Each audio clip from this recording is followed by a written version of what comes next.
Thank you very much. Shalom to everyone. And wherever time zone you are in, I am in Jerusalem right now. And I would like to thank David Mendez, although he's not here, who invited me to speak and actually put a challenge to me because I never really researched the aspect of Sephardic Jewish community in Romania, even though in my house, as I grew up in Israel, my grandmother would every so often say that her family roots are Sephardim, and she was born and her family came from Ploiești. I'll mention later on. I also want to thank Ali and Ton for helping me to set up.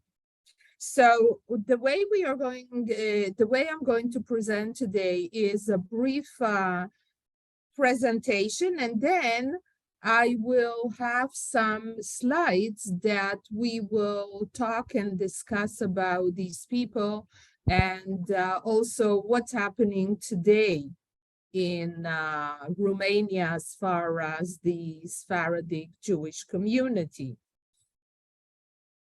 So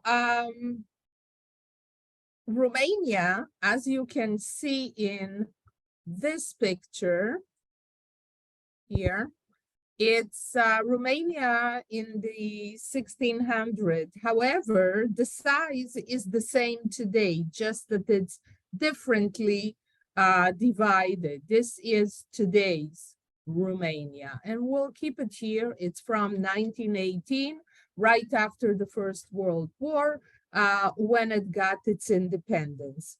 So Romania at the time of the 16th century, if we start then, we must start sometime, was a principality state, meaning a prince will rule a certain geographical area. Such were considered at the time the Moldavia, Transylvania, Wallachia, and Banat over here. And you can see the Ottoman Empire showing that it rules, Austrian Empire here in the north, and basically the rest, small principalities, each one. These principalities represented cultural and historical elements, which to everybody's surprise, they are still today. So it left a certain amount of impression from those days. Romania wins its independence from the Ottoman Empire by siding with Russia in the Russo-Turkish War. It also acquires a coastline on the Danube Delta. The architecture of the city Tulcea, this is just one small example here, a city on the Danube coast, is full proof of the Ottoman Empire ruling in the region. All right, so the architecture in the city of Tulcea, which is here still, a city on the Danube coast, is full proof of the Ottoman Empire ruling in the region. In 1881, Romania becomes a kingdom. General remark, following the ruling of the Ottoman Empire, which ended in 1877, and the Austro-Hungarian Empire, which ended in 1918 at the end of First World War, the local Romanian community was left with some cultural aspects of these nations: food, clothing, general traditions and customs, and so on. Austro-Hungarian Empire ruled Central Europe, including North Transylvania, all this area, including the Satmar and Maramuresh, between 1867 and 1918. After World War I, in 1918, Romania becomes an independent kingdom. However, in 1940, Romania gives back to Hungary as a deal with the Nazi Germany, northern Transylvania for the next years until the end of World War II in 1945. Another change happens between 46 and 47 until 1989. It's the communist regime. Exactly last week, 33 years ago, was the revolution in Romania that stopped communism, and since 1989 to date, the government is a parliamentary republic. All these historical highlights do affect the Jewish community at large and the Spanish Jews as well. I'm going to use in most cases the word Spanish, which is in Romanian Spanish. Jewish community of Romania is predominantly of Ashkenazi Jews. Due to its location, surrounded by the former Galicia, large Jewish communities. However, to everyone's surprise, the first Jews coming to Romania were Sephardim, Spaniards, via the Ottoman Empire, the Balkan region ruling days.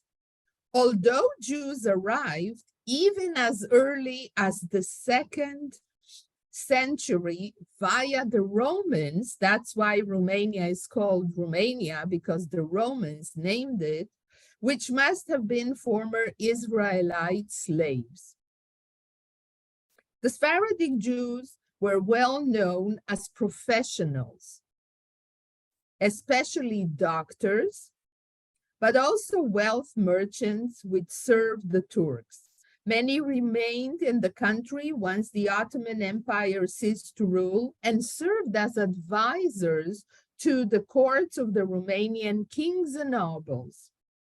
The community numbers were great philanthropists. For example, most of the 1848 war was financially supported by the Spanish Jewish community, especially Halphone banker, I will get back to him later, and Elias, who was a banker and many more things beyond being a very wealthy Jew. Now, Jews were not granted Romanian citizenship. This is a very important thing through the ages. It was obtained privately by authorities as per how important or useful for the country was that specific person. You see? Until the Berlin Treaty in 1878, when it stipulated in Article 44 that non-Christians in Romania, including both Jews and Muslims, should receive full citizenship. But I'll tell you in brackets that it didn't really always work. Sometimes there were some governments or offices or whoever that really didn't grant to every Jew. I'm just speaking about the Jews. Again, if you were in a high position, then you were granted immediately. But if you were a farmer, let's say here where my family comes from, Maramures, nothing, you didn't get anything. Romania was in between the trade routes of Poland and the Ottoman Empire. Many merchants traveled along these routes, and some even settled, so they became part of that specific community. And that's how they integrated themselves, and that's why many people don't know the real roots today. Most of the cities outside of Bucharest were Craiova here, Craiova. We have Bacău and Galatz. And again, it's because it's along a long river that goes into the sea. Constanza, of course, that's right on the Black Sea. Yash was also because of Moldova and the former Russia, whatever country was there. You know, Europe has a situation of constant moving borders and lines. So most of the people settled along the southern part, with Bucharest being the capital and being the center. I wish I would be able to say that the Romanian Sephardic Jewish community left a historical mark on Romania. Unfortunately, there are maybe 10, seriously, 10, who know they are of Sephardic descendants. All others have been intermarried with Ashkenazim. Maybe they moved to other European countries, such as UK and Switzerland, just before World War II. And women, by adopting their husband's married last name, completely lost any possible Sephardic identifiable last name. I must say that a very interesting phenomenon was that the community was very active up to the beginning of Second World War. And then they completely disappeared. They sold their businesses, they completely disappeared. I'm wondering, this is something that needs much more deeper research, to find out if they kind of felt that something very bad is coming upon Romania. Don't know. However, what is left is a Jewish heritage site. The major one is the Spaniol Cemetery, which soon we will see it, which I heard, as I said before, since I was a young girl, that my great-great-great-grandmother is a descendant, and she is actually buried there. I did go once with my late father, and we visited her tombstone. In this cemetery, there is also 2 rows dedicated to the people who were murdered during the January 21st to 23rd, 1941 pogrom that took place in Bucharest by the Iron Guard. Now, just a general remark, genealogy, which most of you know, is not only the place and the name of your family, but what did they do? What did they think? If at all, we can find out. The Sephardic Jewish community was recognized only starting in 1730, and the community continued to develop. The city and also generally the country by the economy until World War II. They numbered about 7,000, and all of them were centrally almost located in Bucharest. Most of the population was well off, holding positions such as doctors and merchants and stockbrokers and bankers, landowners, money changers, industrialists, attorneys, even actors and opera singers. The Sephardic Jewish community considered themselves superior to the Ashkenazi Jews who arrived from Poland or Russia or wherever life was unbearable for the Jews. The Ashkenazi Jews, many of the Hasidic origin, especially here in the northern part, they came. My family was a Hasidic family. That's on my mother's side, by the way. The father's side is from Bucharest.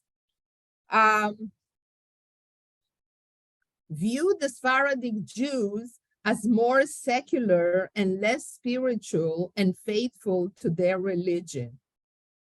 Aharon Yehuda Leib Horowitz, an author, wrote, "The Sephardic Jews here in Bucharest," he meant, "have not yet learned the value of physical labor, which sustains those who work in it, and most of them make their living only from trade."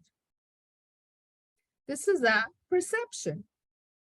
In 1850, a dispute over ritual slaughter, kosher shchita, broke out between the Sephardic and the Ashkenazi Jews that brought to a deterioration in their relations. So, in case you are wondering what's happening in Israel or anywhere else about politics, already then there were disputes. The two communities grew isolated from each other over time. Armand Levy, a French publicist, and Adolphe Crémier, the French Minister of Justice, just imagine yourself, try to make shalom, try to make peace, but with no success. Now, this is also an indication that in Europe, the community of the Spaniol, of the Sephardim, was very well connected. If the Minister of Justice of France is intervening to see if he can make some peace, I think that's very special, very unique for that period of time. The Romanian government, however, enjoyed financial support, loans, and financial counseling from the Sephardic Jews, who were viewed as patriots and philanthropists for their financial contribution to education, culture, and charitable institutions. We can say the Sephardic community integrated and assimilated into the non-Jewish Romanian society, where the Ashkenazi Jews kept distance from the Romanian society and institutions, which sometimes is the beginning of anti-Semitism because of the unknown. Instead of opening up and working together, they were trying to isolate themselves. Okay, so now I would like to make some special mention of special people, and we will continue to see how these people contributed and developed the Jewish community in Bucharest, mainly, again, as I say. So we will start with the first person, Jack Menachem Elias. Now, I want you to know the way my grandmother, who was born in 1901 in Ploiești, and the reason why they were Sephardim, Spaniols in Ploiești was because there was there the refineries of oil. So again, it's a special business. Kept talking to me many times about Elias Hospital and the former Elias. So now we are going to hear. So he was born in 1844 in Bucharest. He died in 1923 in Bucharest. However, he was buried in Vienna because all his family was buried in Vienna. He started as the owner of a sugar factory, became a banker, and had 9 buildings including in the following cities: Vienna, Berlin, Rome, and Paris. He had 2 hotels in Bucharest, one Continental, which is still today there, and the other one is Patria. By the way, to the people that are here, if you ever think to visit Europe and have a different flavor, I highly recommend to visit Romania. It's a large country, as you can see, but just choose one specific area rather than rush, 10 days, you sit more on the bus than you see the real thing.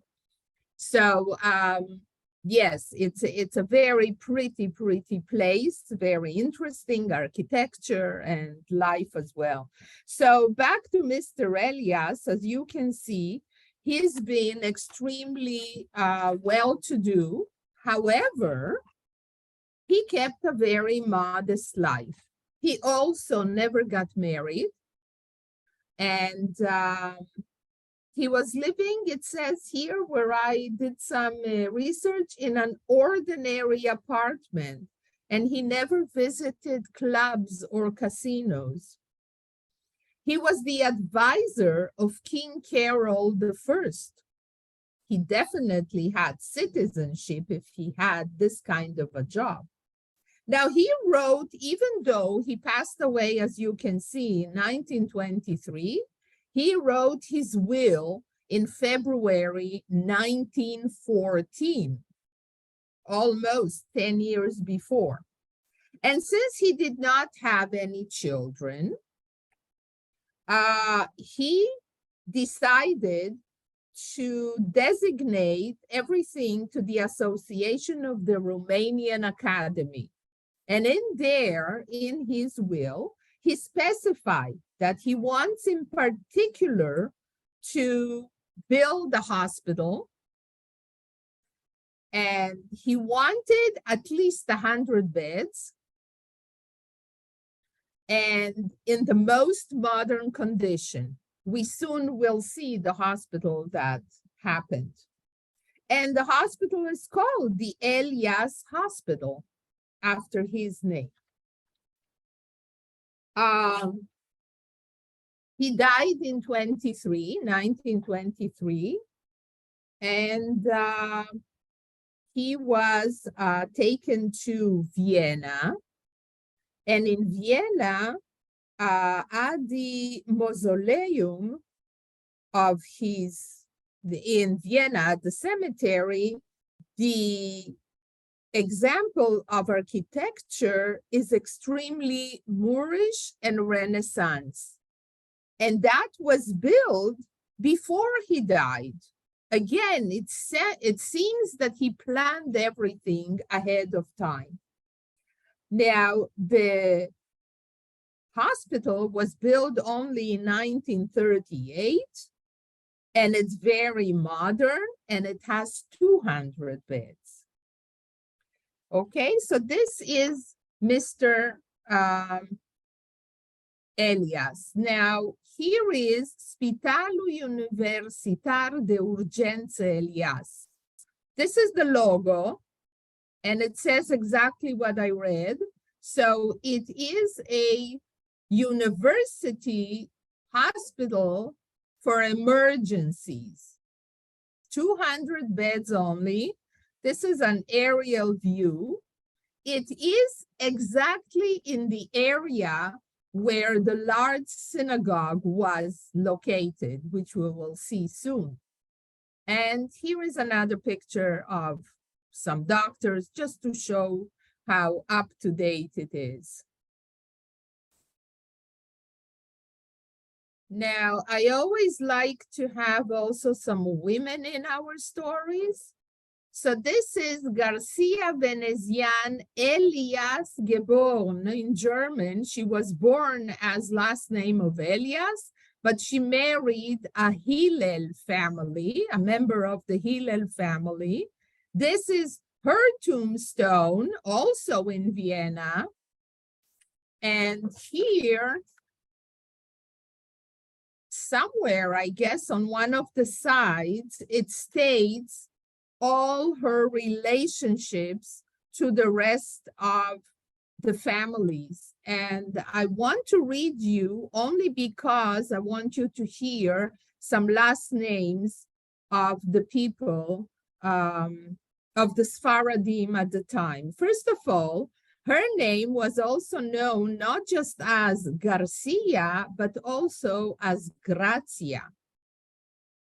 So, and you can see she was born in Bucharest, 1817, but she really passed away 1892 in Vienna. Now we have here on these lists, we have the last name Hillel, we have the last name Manoach, we have Elias a few times, we have Halphone, so there were some relation. Now, what we, I think, learn from here is that at the beginning of their times in Romania, they would marry in between the other Sephardim families. And as the time has passed and they went into the 19th century or 20th century, they started to marry out of the Sephardi community. What other name? No? Oh, Alfasi is also a very Sephardi name. So all these names are related to Madame Grazia Hillel. Now, the other person is also this lady. She is Helen. She comes from the Hillel Manoach family, but her new last name became Farashi. Again, it's a Sephardi name. She is quite mysterious, born 1841, unknown, and she also died unknown year and location. Now, why did I choose her? Because, again, as I said, it's important to see what they wear, their hairdo. Many times I get pictures and people say, can you tell me approximately what was the year of this picture taken by the way people are wearing their clothes, like styles? So you can see here jewelry, a very special type of either the top of a dress or a very special blouse, her hairdo. So we gave her some honor here. And now we move to Mr. Solomon Halphone. And he was born in Turkey in 1790. And he died in 1862 in Bucharest. He was a leader of the Jewish community sometime. He backed up the revolution of 1848. I told you he was a banker, so he supported the event. And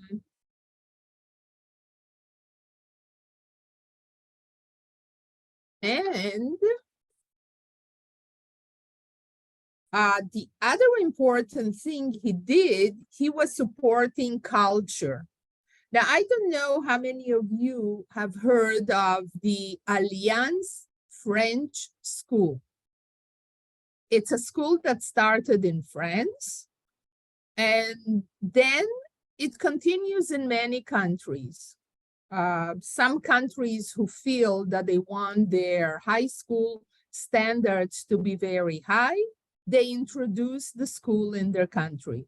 Mr. Halphone supported such a school in Bucharest. We have a few of the Alliance schools in Israel too.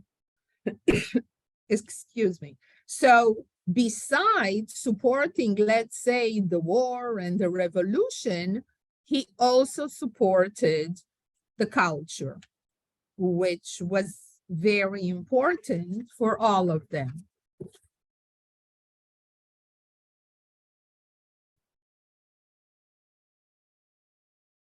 Now, we also find that through the Jewish Chronicle of October 24th, 1873, that one of the sons of Mr. Halphone marries a member of the Rothschild family. Her name was Sarah.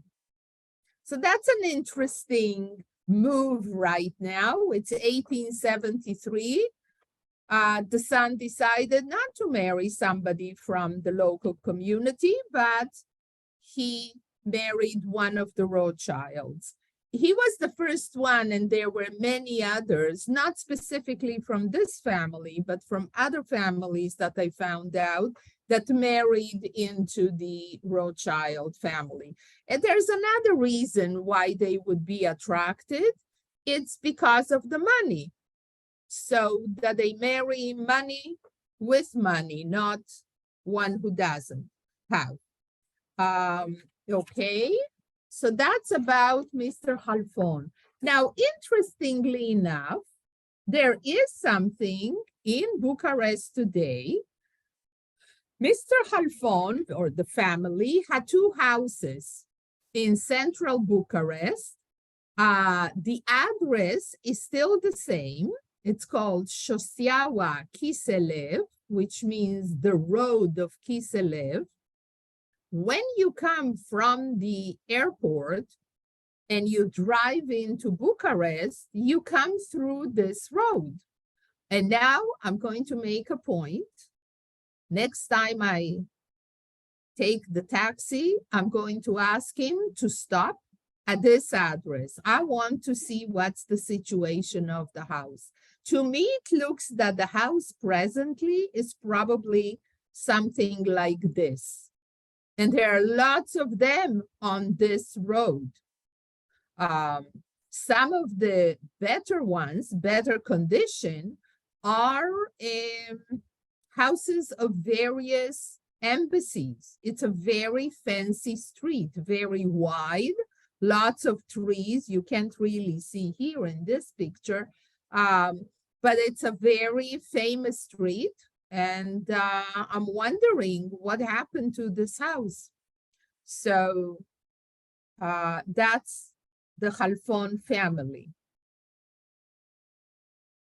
Now, David, who's not here with us, asked me to say some things about Haham Moses Gaster.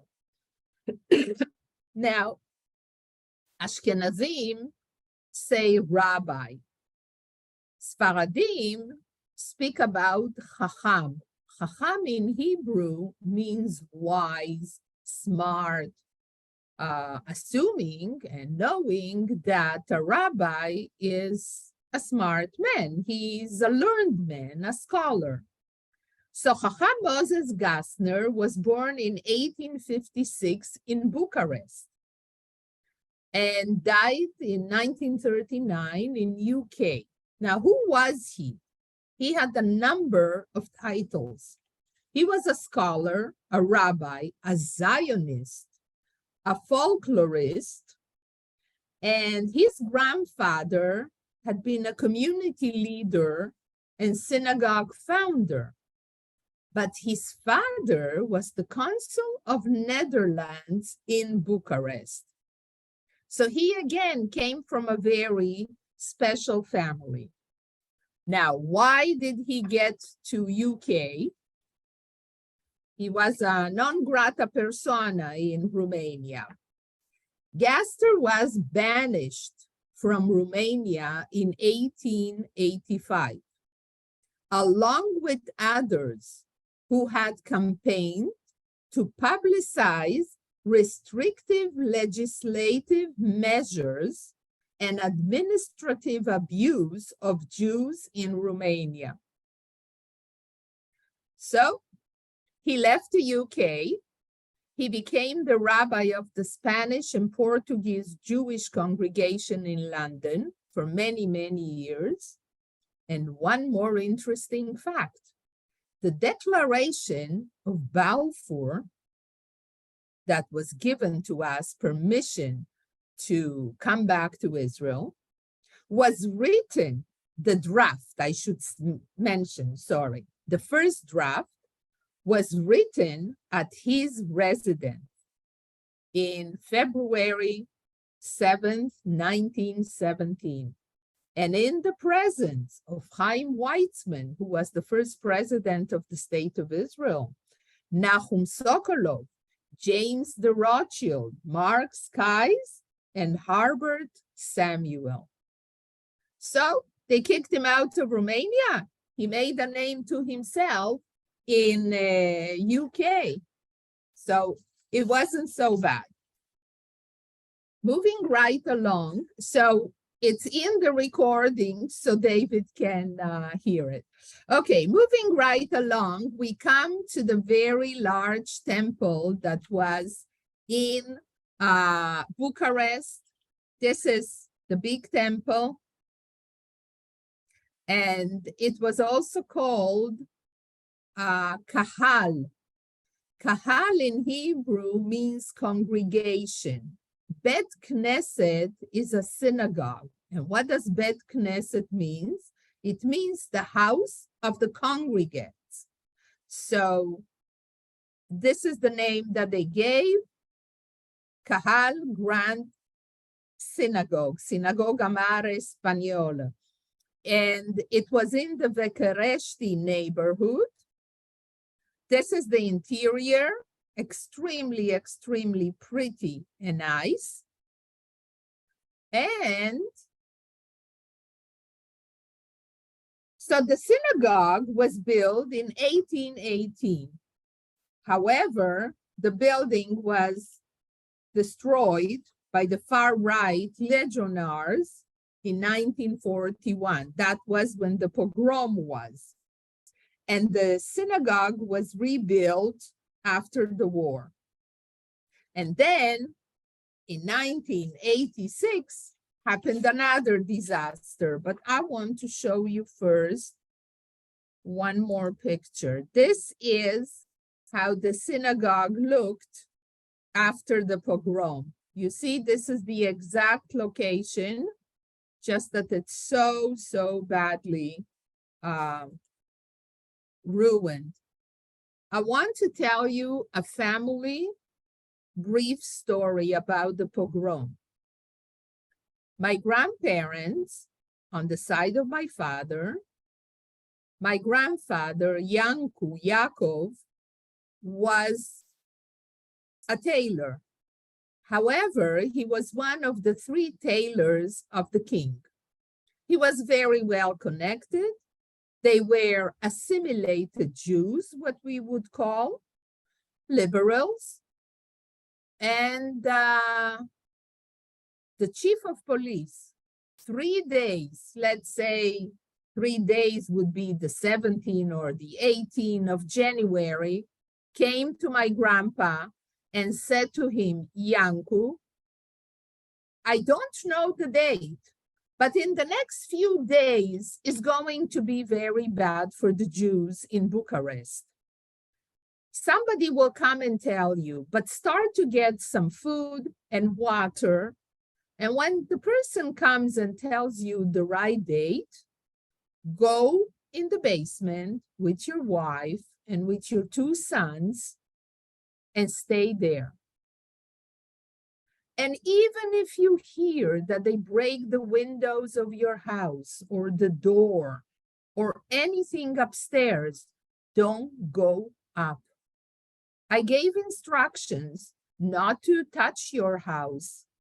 Brackets, that reminds me, pass over this house. But we don't know, maybe they will just do it for the sake to show that they do something. And after a few days, a simple policeman came and said, tomorrow. And tomorrow was the 21st of January. My grandfather, grandmother, my father and his brother went in the basement and stayed there for 3 days. When they came up after, it was devastating. The stories, the way people were murdered, killed, were just too much. But as always, there are miracles or good things happen. So that's how our family was saved from this pogrom. May they rest in peace, all those who didn't. There was another small Spanish temple, synagogue in the area. Usually Jews don't have just one specific place that they go to pray. They have one big one, and then they have small ones. And the reason basically is because in those days, people would really pray 3 times a day. And if you live somewhere, let's say close to the large, big synagogue, but you work in the market or wherever, farther away, then the workers, the people, even the boss would create a small synagogue. So that's why we have in many cities, we have more than one synagogue. Or we have what we call shtibels. A shtibel in Yiddish is like a little house. So they would create these little shtibels close to where they were, again, not to go so far to the large synagogue. Okay, now we arrived to the cemetery, the Spaniol cemetery. Oh, I'm sorry. There is something important that I missed. Today, the large synagogue is not there anymore. Why? Ceausescu, the ruler during communism, decided in 1986 that he needs this corner of the street where this beautiful synagogue would be, and for the enlargement, for whatever he thought that he had plans for the city. And in July 21st, 1986, it was demolished. But I want you to know, I am reading here a copy of the Jewish Telegraphic Agency from that time, from July 86. And it says here about all the people that intervened in order to stop him. Even President Reagan was involved, and the American local embassy, and B'nai B'rith and Anti-Defamation League, and nothing helped. And he demolished it. But I want you to know that it wasn't only in Bucharest, because in my city, Sighet, where my mother comes, and I'm very active there, the same thing happened. In Sighet, there were 10 big synagogues. In 1986, were left 3.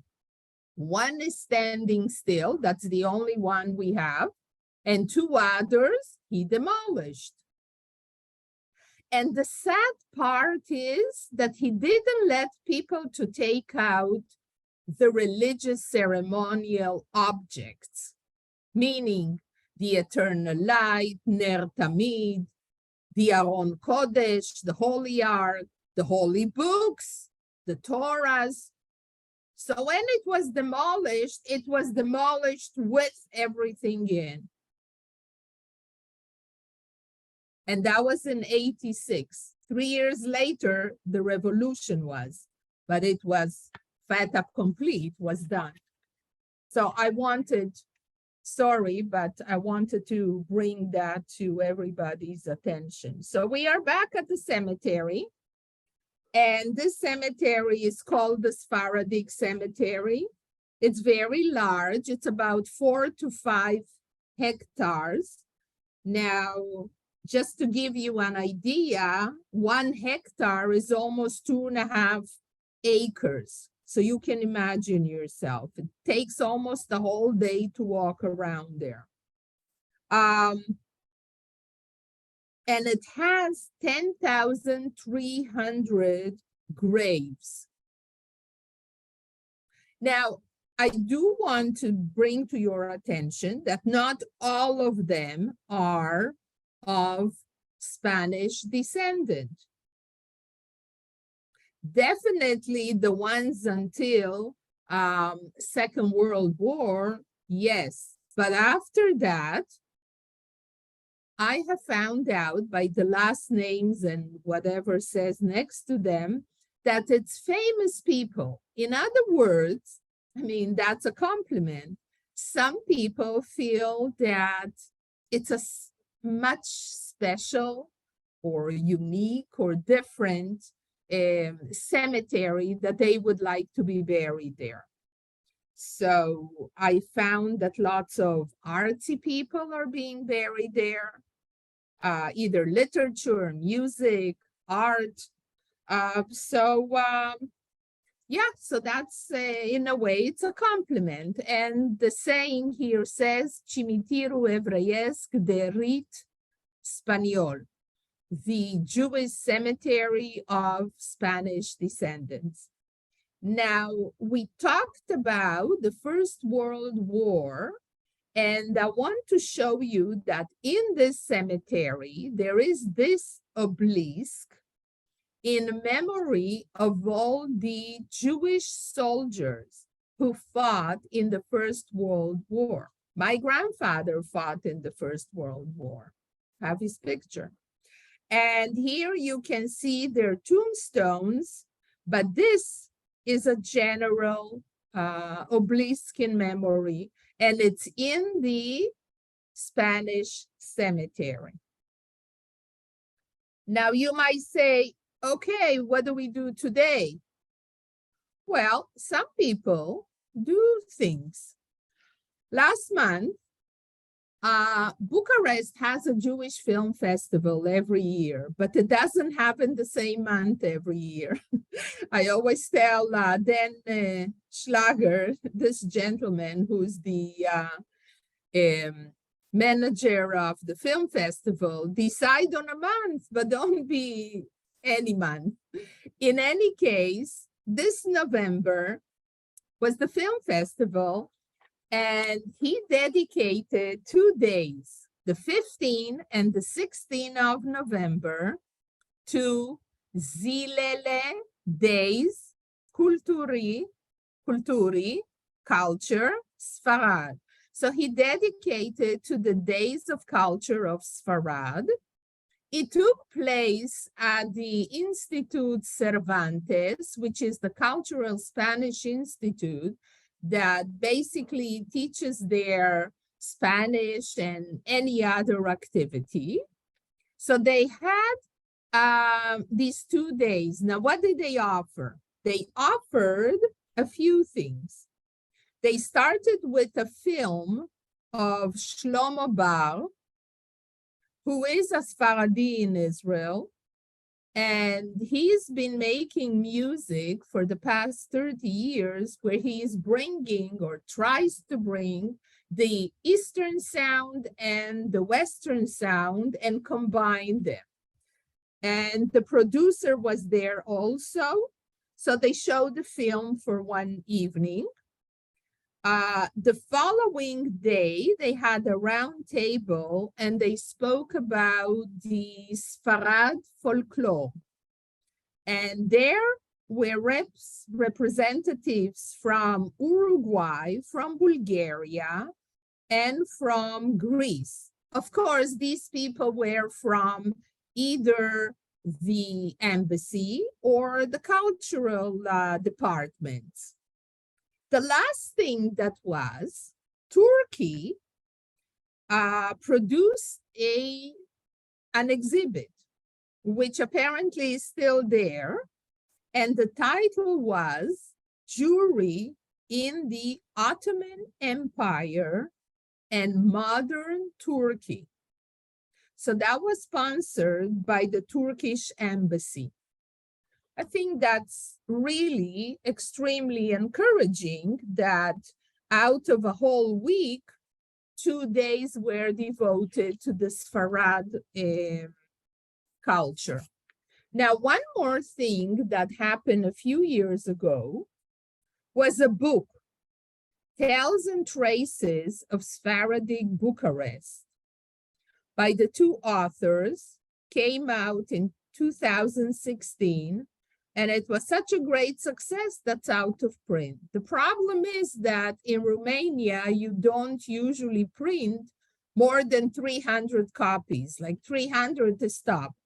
So I guess they disappeared very fast. I don't have a copy. So that's where I would like to stop. And I would like to open to questions. I'm not sure I have all the answers, but I will, if I don't know the answer, I will try and find it and get back to the person. But I do want to thank you. And I also want to wish you a happy Hanukkah next Sunday evening. Happy winter holidays. And most of all, that we all should have a very healthy and successful new year. Thank you. Grazie. Thank you very much, Peninah. That was absolutely fascinating, and what vivid stories, and very moving in parts about the pogrom and your own family's circumstances in that. So thank you so much for that. I'm sure there's some questions, and I'll invite people to put their hands up if they want to ask questions. But I have a question that, from what you were saying, the community took shape in the 18th century, in the 1700s, and presumably came from outside Romania, from the Ottoman Empire and sort of other Balkan countries where there were Sephardic communities. But is there any surviving information, birth, marriage, and death registers for the synagogue or for the cemetery? Have these survived that would give some genealogical clues? I don't have the answer. I will look into it. Great.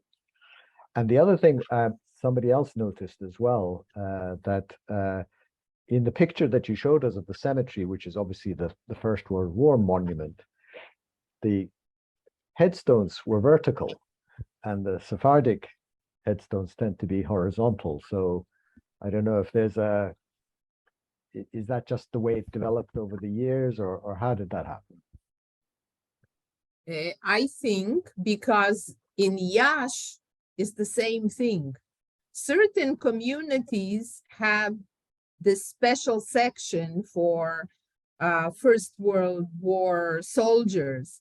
And in Yash, it's the same thing. I believe that the non-Jews are the ones who place the tombstones. Therefore, they placed it the way they know it. Okay, that makes sense. This is one of the answers that I can think of. Okay. We have a question from Flora Azulay. Azulay, yeah, that's Azulay Stangeland.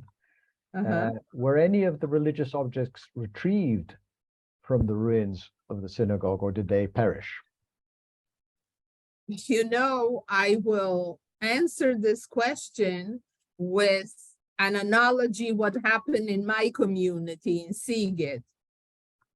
The word is that there were people who dug into the ruins and took out, but where they are, nobody knows.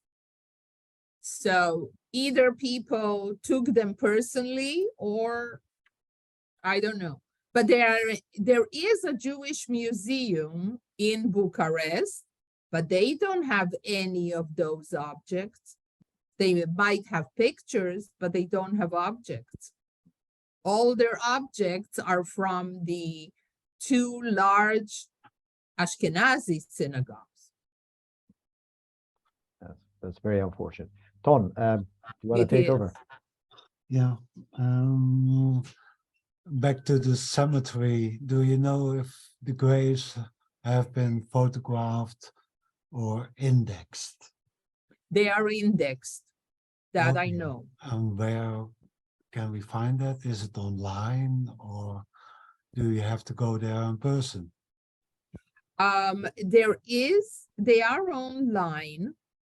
Now, I think I would like to recommend that Jewish Gen, Romania Genealogy, has obtained many of these records, and they have them posted. Now, you see, nobody really divides them and say, this list is of the Sephardim, this list is of the Ashkenazim. There's no such thing. It's everything mashed together.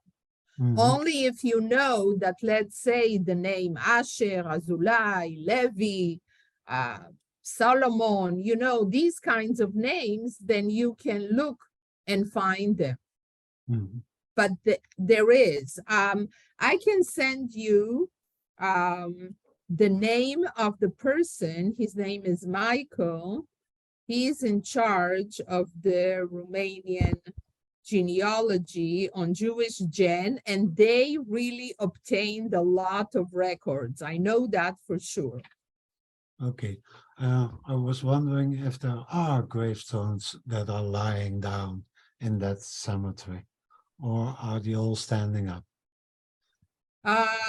The state of this particular cemetery and the other one next door to it is very bad. What do I mean? There are trees growing on the tombstones, lots of vegetation. Even to get to on a road, to start to walk on a road, sometimes you can't. They are basically completely left. They do have some people that supposedly have to work or clean or do something, but very little is being done. This is a major problem across Romania at all the cemeteries. And I usually get a lot of emails from unhappy travelers who write to me, well, how is this possible? And what can we do? And all that. We can't do too much. One of the projects that I am going under Tarbut to start in the spring, because you can only work from May till September, the rest of the months are not workable because of the weather, is to involve local students from the high school. And I have already 2 high schools that promised me, and I know that they will do something. So, but this I can do in a small cemetery, not in, in 5 hectares, you know. The problem is that during communism, the way it worked was that the local community, or even in a big city like Bucharest, they would give the space to someone and say, you can plant, like almost every cemetery has walnuts trees that have been planted so that the cemetery keeper would collect at when the crops of walnuts came, and he would sell them. But what happens is that you know that the trees have roots and they kept growing and growing.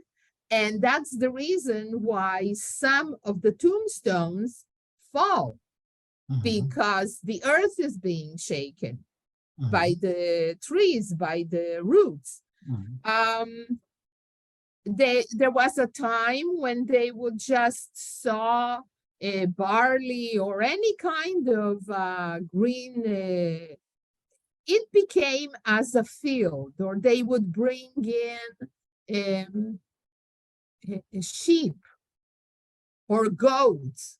So they desecrated the place, but this was happening during the communism period.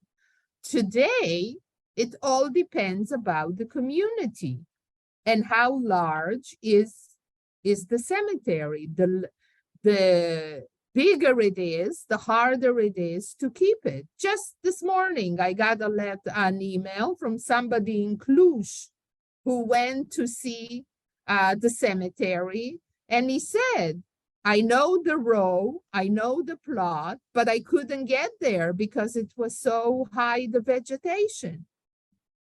So it is a problem. mhm. I was wondering if Romania also had civil marriage, birth, death records, and if they also covered Jews, and when did these records start?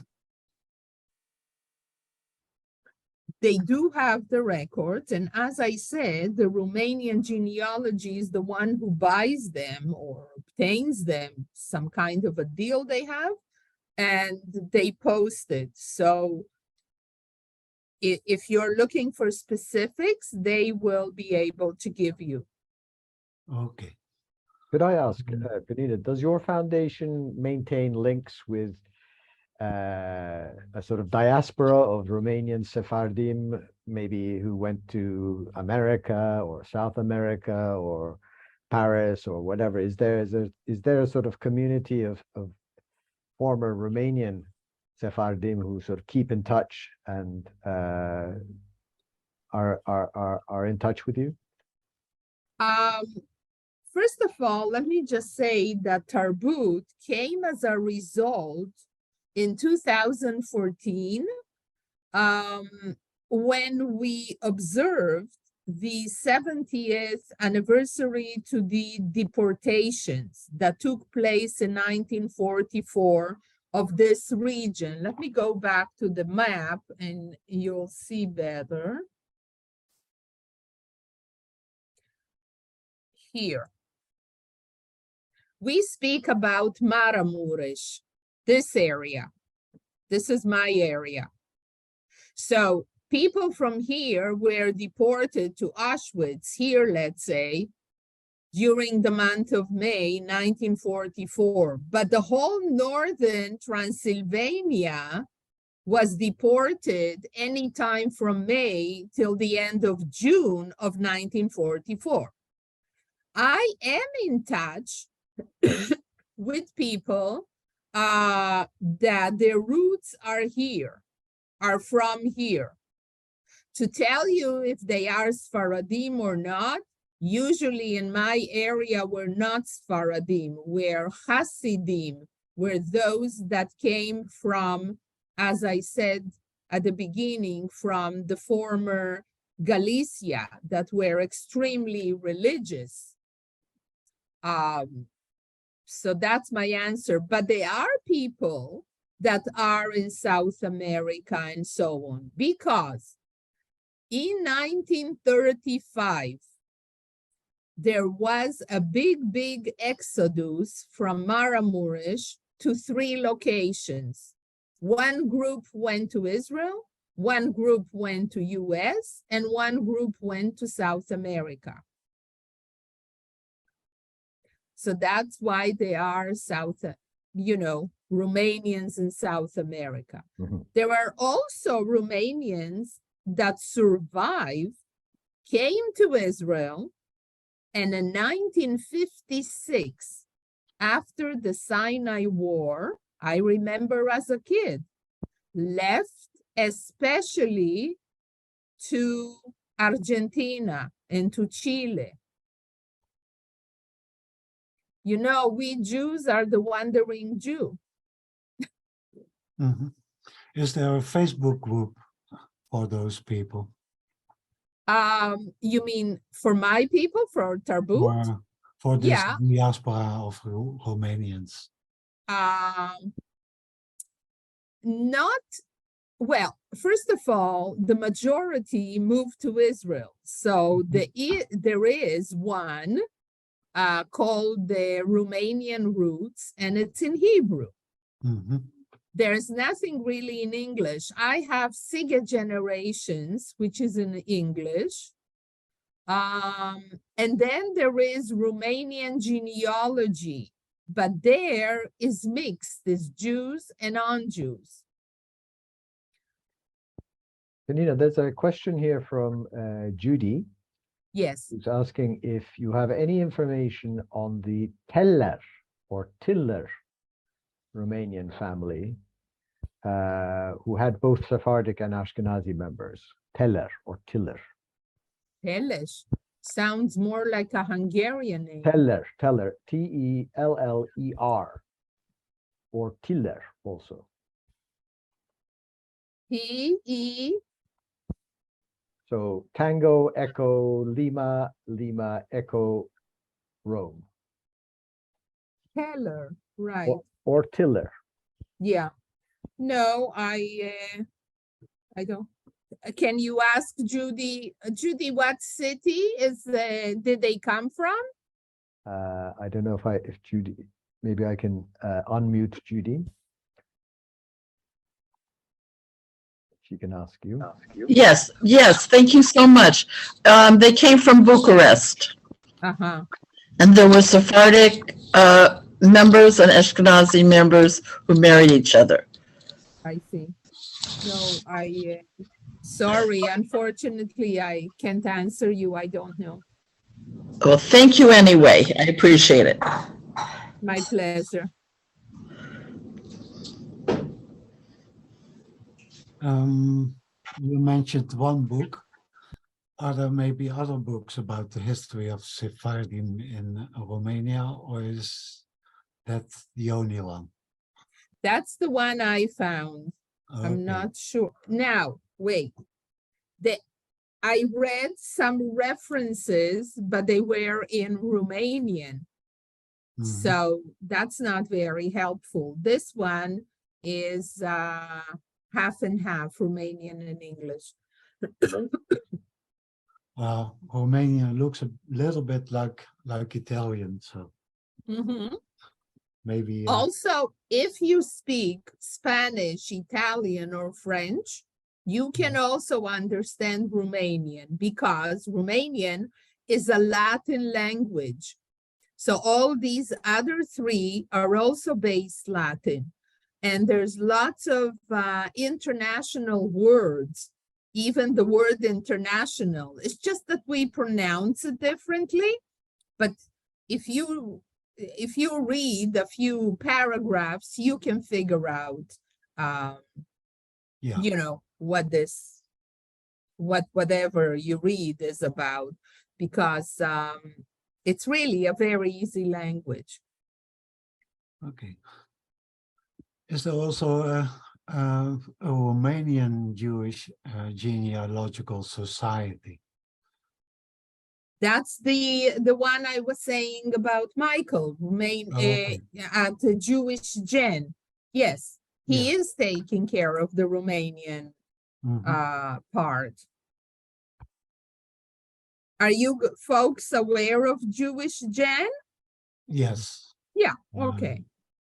So I'll get you in touch with Michael, and you'll be able to see what he has available. I know not too long ago, he obtained the records of marriage and birth of specifically Bucharest.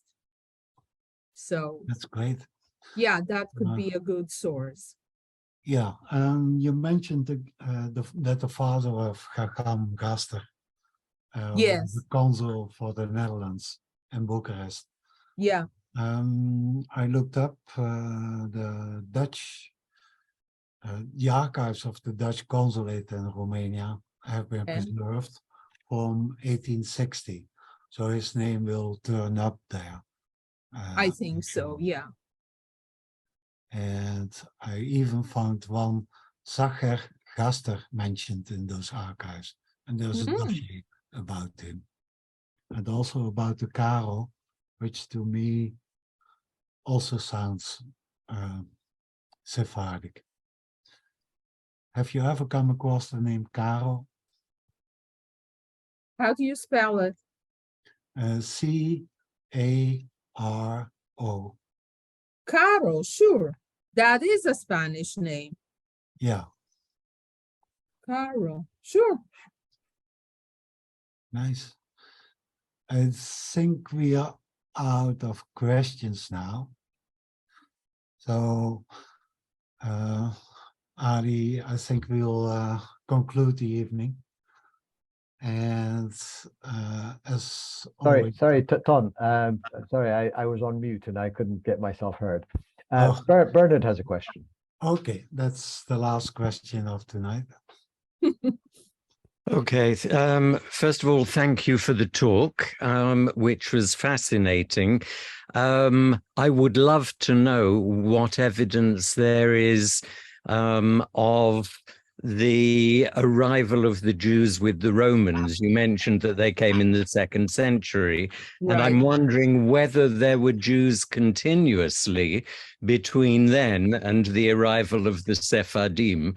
Whether you've ever heard anything about that.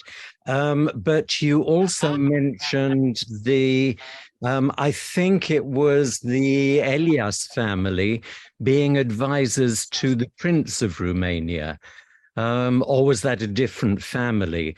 But presumably there are records to do with the princely household, or were they all destroyed under communism? Because generally royal households kept very good records of who people were, and they might contain more information on the families. And I have a question about cemeteries in general in Romania. Was it just Jewish cemeteries that were desecrated under communism, or was it all religious cemeteries? And if so, was there a difference in the way that they were treated? And I'm just going to throw in, I think he must have been the son of Moses Gaster, one of his 10 children, who was a leading communist in Britain in the early to mid 20th century. Okay, I hope I'll be able to remember everything. If not, you'll repeat. So let me start. No, you raised some very important issues and questions. So let me start with the cemeteries. You said were only the Jewish ones or in general? Yeah. So let's put it this way, that during communism time, whoever remained as a Jew in Romania had to do a few things if they wanted to survive economically and professionally. Many of them changed their names.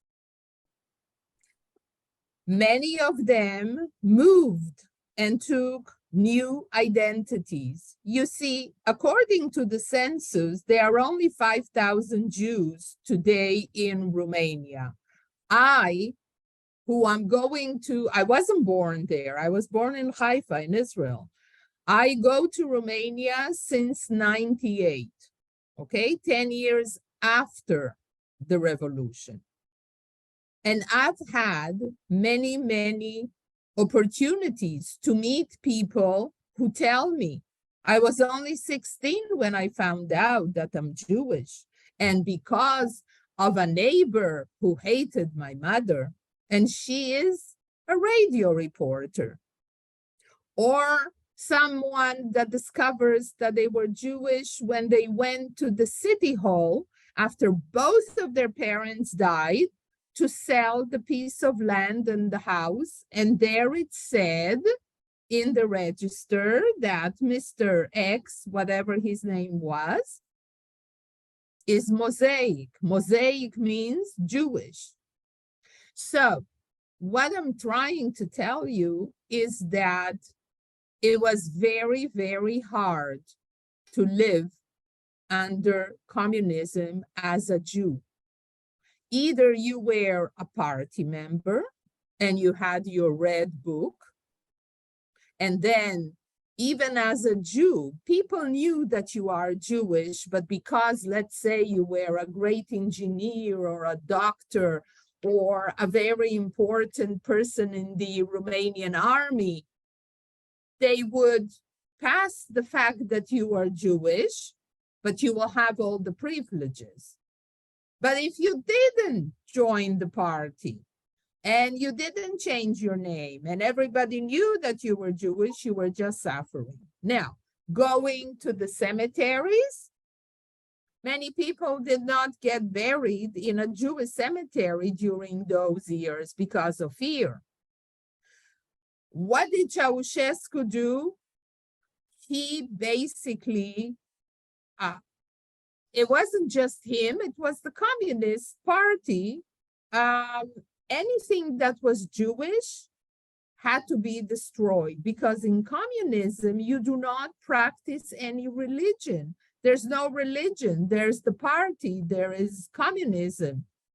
There are no holidays. They invented holidays that we still observe today in Romania, even though officially there's no communism regime. So they've done a lot of damage to our Jewish heritage that we are trying in the last 33 years or the last 20 years, much more, to save everything that's possible and restore. So that was cemeteries. Ask me again something. The other two were advisors to the princes, whether or not the records. princely records. Yeah, the records. And the other one, how many? Okay, I know the other one. Okay. Records, the story with the records is like this.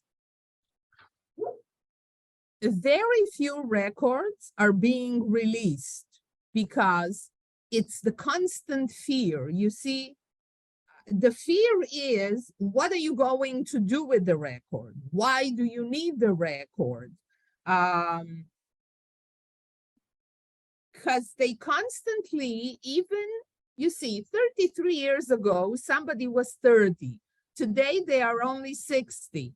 They still are in the system, they work. So let's say he's an archivist.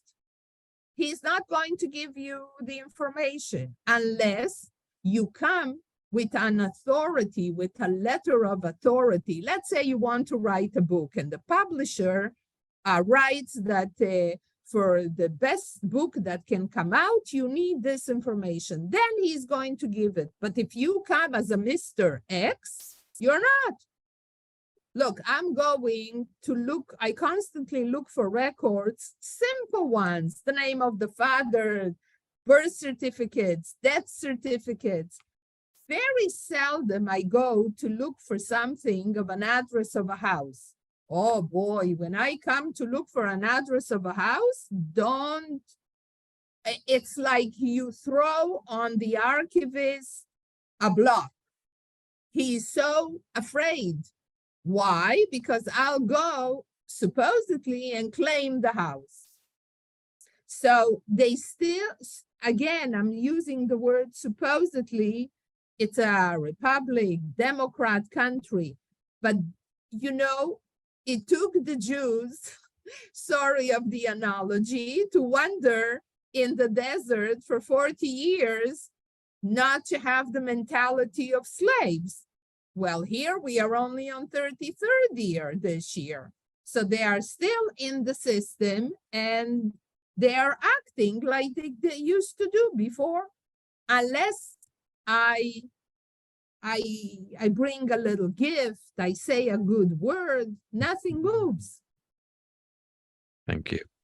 So now you wanted to know, I mentioned about the 2nd century of having Jews. And you said if any other came through the years, constantly there were Jews arriving in Romania. You see, Romania is geographically positioned sort of close to the Far East, not to the Far East as Asia, but, you know, the minor Asia, the way we say, and also to Europe. And Romania was also, especially Bucharest, was called the Paris of the East. Yes, I didn't mention the French language was a very popular language. Beside Romanian, high society people spoke French, even in everyday discussions. So Romania was a very unique and special country that attracted people that were highly educated, highly cultural. Thank you. You're welcome. Well, thank you very much, Peninah. I think we have run out of questions now. So I will hand over to Tom to say the last words and the goodbyes. But thank you for your very, very interesting talk. And hopefully you can join us again one day. My pleasure. Yes, a big thank you to Peninah for this lively talk and the interesting and moving and sometimes horrifying tales that you tell. And also thank you to Ali, who was a great stand-in for David Mendoza. And thank you to our patrons who make all of this happen. The video will be put on YouTube, I think sometime tomorrow. The next 3 weeks, we won't have meetings because of Hanukkah, Christmas, New Year, and we hope to see you all in the new year. And then we will start off with a very interesting program. Our planning is now finally running like clockwork. And have a happy Hanukkah, happy holidays, and happy New Year. Thank you all for watching. Thank you. All the best, everyone. Bye-bye. Shalom. Bye-bye.